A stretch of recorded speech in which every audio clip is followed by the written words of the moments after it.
আসসালামু আলাইকুম রহমতুল্লাহি বারাকাতু। আশা করি আল্লাহ সুবহানাহু ওয়া তাআলার রহমতে আপনারা সবাই অনেক অনেক ভালো আছেন। সমাজে প্রচলিত জাল হাদিস সিরিজের আজকে আরও একটি ভিডিও। আর আজকে আমরা একটি বহুল প্রচলিত জাল হাদিস নিয়ে কথা বলবো, ভিত্তিহীন কথা। এটা মূলত হাদিস নয়, এটা ভিত্তিহীন একটা দোয়া।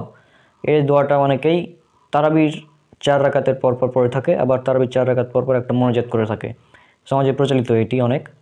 তো এটা হচ্ছে বানোয়াট, ভিত্তিহীন, এর কোনো দলিল নেই কোরআন এবং হাদিসে। আর এই বিষয়ে আমাদের শেখ ডক্টর খন্দকার আবদুল্লাহ জাহাঙ্গীর রহমাহুল্লাহ তিনি এই বইয়ের হাদিসের নামে জালিয়াতি এই বইয়ের 499 নম্বর পৃষ্ঠাতে উল্লেখ করেছেন এই দোয়াগুলো সম্পর্কে। গত কয়েক শতাব্দী যাবৎ কোনো কোনো দেশে প্রতি 4 রাকাত পরে একটি নির্ধারিত দোয়া পাঠ করা হয়, একটি নির্ধারিত মোনাজাত করা হয়। অনেক সময় দোয়াটি প্রতি 4 রাকাত অন্তে পাঠ করা হয় এবং মোনাজাতটি 20 রাকাত অন্তে পাঠ করা হয়।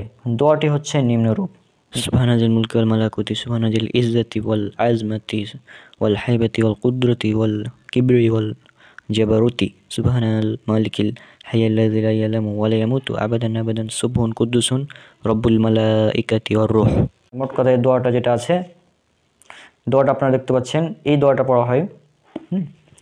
এরপর আর একটা আছে যেটা মোনাজাত করা হয়, সেটা হচ্ছে اللهم إنا نسألك الجنة ونعوذ بك من النار يا خالق الجنة والنار برحمتك يا عزيز يا غفار يا كريم يا ستر يا رحيم يا جبار يا خالق يا بر اللهم أجرنا من النار يا مجير يا مجير يا مجير برحمتك يا رحمن الرحيمين। তারাবির পরে যে নিম্নোক্ত দোয়া এবং এই মোনাজাত এটা করা হয়, কিন্তু এই দোয়ার কোনো দলিল কোরআন এবং হাদিসে পাওয়া যায় না। এই দোয়া ও মোনাজাতের কথাগুলো ভালো, তবে রাসূল সাল্লাল্লাহু আলাইহি সাল্লামের শেখানো বা আচরিত নয়। তারাবিহ এর বিশ্রামের সময় এগুলো পড়লে কোনো বিশেষ সওয়াব হবে বলে কোনো সহিহ জয়ীফ বা জাল হাদিসেও বলা হয়নি। এমনকি অন্য কোনো সময় তিনি এ বাক্য এভাবে বলেছেন বা বলতে শিখিয়েছেন বলে বর্ণিত হয়নি। ইমাম আবু হানিফা রাহিমাহুল্লাহ বা অন্য কোনো ইমাম তারাবি এ দোয়া মোনাজাত পড়তে বলেননি। 1000 হিজরি পর্যন্ত রচিত হানাফি ফিকহের কোনো গ্রন্থে এ দোয়া ও মোনাজাত এর অস্তিত্ব খুঁজে পাওয়া যায় না। ফিরিস্তাদের তাসবিহ হিসাবে এ দোয়ার কয়েকটি বাক্য বর্ণিত। একটি জাল হাদিসে বলা হয়েছে, আল্লাহর কিছু ফেরেশতা একটি নূরের সমুদ্রে এ দোয়াটি পাঠ করেন। যে ব্যক্তি কোনো দিবসে বা মাসে বা বছরে এ দোয়াটি পাঠ করবে সে এত এত পুরস্কার লাভ করবে। তবে কিয়ামুল লাইল বা তারাবির সাথে এ দোয়াকে জড়ানো একেবারেই ভিত্তিহীন। আমাদের উচিত সকল বানোয়াট দোয়া না পড়ে এ সময় দুরূদ পাঠ করা অথবা কোরআন তেলাওয়াত বা মাসনুন জিকিরে মশগুল থাকা। কোনো কোনো প্রচলিত পুস্তকে তারাবির 2 রাকাত অন্তে নিম্নোক্ত দোয়ার পাঠের কথা বলা হয়েছে। এ দোয়াটিও ভিত্তিহীন ও বানোয়াট। তো যাই হোক, আমাদের সমাজে তারাবির সালাতের পর এই ভিত্তিহীন দোয়াগুলো পড়া হয়।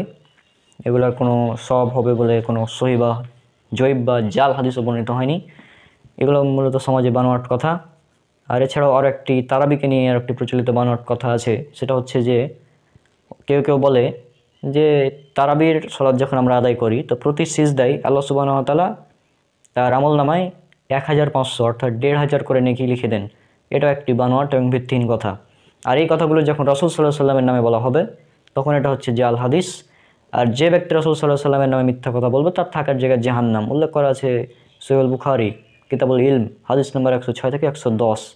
আল্লাহ সুবহানাহু ওয়া তাআলা বলেছেন, পবিত্র কোরআনে উল্লেখ করা আছে সূরা হুজুরাত সূরা নম্বর 49 আয়াত নম্বর 6, যদি কোনো ফাসিক ব্যক্তি তোমাদের নিকট কোনো খবর নিয়ে আসে তোমরা সেটা যাচাই করে নাও। রাসূল সাল্লাল্লাহু আলাইহি সাল্লাম বলেছেন, উল্লেখ করা আছে সুনান আবু দাউদ হাদিস নম্বর 4992, কোনো ব্যক্তি মিথ্যাবাদী হওয়ার জন্য এতটুকুই যথেষ্ট যে সে যা শুনবে তা শোনা মাত্রই বলে বেড়াবে, যাচাই বাছাই ছাড়াই। তাহলে আমাদের কোনো কিছু বলার আগে অবশ্যই সেগুলোকে যাচাই বাছাই করতে হবে। যাচাই বাছাই করে সেগুলোর সহিহ দলিল আছে কিনা এগুলো জানার পর তারপরে মানুষের কাছে বলতে হবে। আর এই আন্দাজি দলিল না জেনে ভিত্তিহীনভাবে কথা বলার কারণে আমাদের সমাজে প্রচলিত হয়েছে এই জাল হাদিস ভিত্তিহীন কথাগুলো।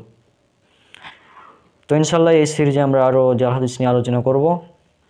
ইনশাআল্লাহ দেখা হবে পরবর্তী কোনো ভিডিওতে। সবাই আমার জন্য অনেক অনেক দোয়া করবেন। আসসালামু আলাইকুম রহমতুল্লাহি ওয়া বারাকাতুহু।